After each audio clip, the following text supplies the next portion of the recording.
Այո, այսօր մենք միակ Հայաստանի խնդիրը դա է թիվ 1։ Մենք այսօր անկախությունը մեր կորցնելու եզրին ենք։ Ու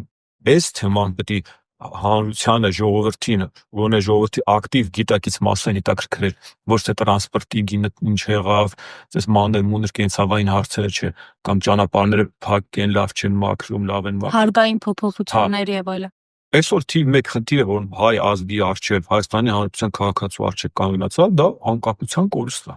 Եթե մենք չունենանք այստեղ անկախ մեր երկիրը, չենք ապրի երջանիկ, չենք ապրի լավ, չենք կարողանա մեր լեզվով խոսանք, շփվենք, չենք կարողանա մեր մշակույթը ստեղծենք։